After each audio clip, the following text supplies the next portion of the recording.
Chapter 10: How the Gold Rush Changed America.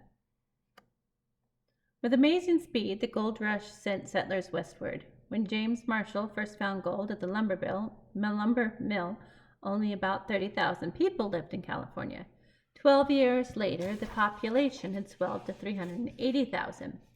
All those people needed to eat. Farms and ranches sprang up all around California. Gold made California important to the United States.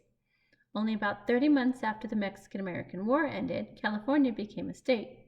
This happened far sooner than it might have without the gold rush. Because of the gold rush, people came to California from all over the world. They added to the culture of the United States and played an important part in great events. For instance, Chinese workers helped build the Transcontinental Railroad of 1869. It went from Nebraska to California. After it opened, the trip west only took 1 week. Thousands of westbound gold seekers passed through Missouri. There, some saw slave auctions for the first time. It turned many against the idea of slavery. The gold rush was a disaster for Native Americans. In 1848, there were 150,000 Native Americans in California. 12 years later, there were only 30,000. Some had been pushed out to make way for settlers. Others had been murdered or had died from hunger or disease. Native Americans had lived on the land first, but because of westward expansion, they lost their way of life. The two men who'd started it all were ruined by the gold rush. James Marshall managed to get by doing odd jobs. He would sign autographs as souvenirs. He died in a small, poor cabin. John Sutter lost much of his fortune. There'd be other gold rushes in America. They'd happen in other states, such as Arizona and Montana, and in other places like Australia, South Africa, Wales, and Scotland. But the California gold rush was one of a kind. It didn't just change California, it changed the United States forever.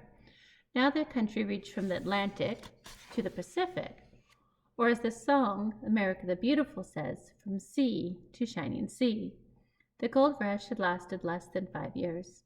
Most prospectors who came never got rich, but they had seen amazing sights and been part of a great adventure. They would never forget the good, bad, thrilling days of the California gold rush. So here's the timeline of the California gold rush. So in 1799, the North California gold rush begins. 1821, California becomes Mexican territory. 1829, the Georgia gold rush begins. 1834, John Sutter moves from Switzerland to the United States.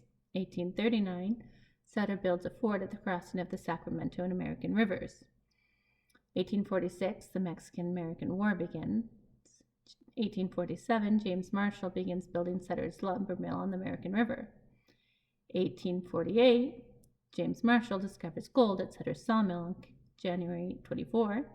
California becomes part of the United States when the Mexican-American War ends on February 2nd.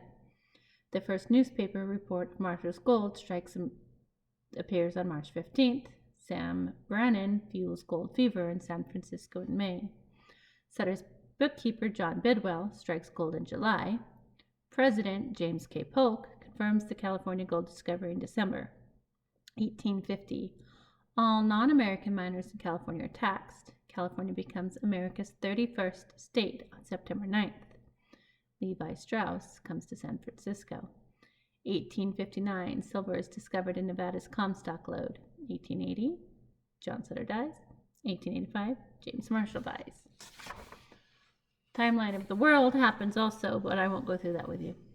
1860, the Pony Express mail services begins. 1861, Abraham Lincoln is sworn in as President of the United States, and the Civil War begins. 1869, the first Transcontinental Railroad is finished, and in 1914, the Panama Canal opens. I'll just share those ones. And that's it.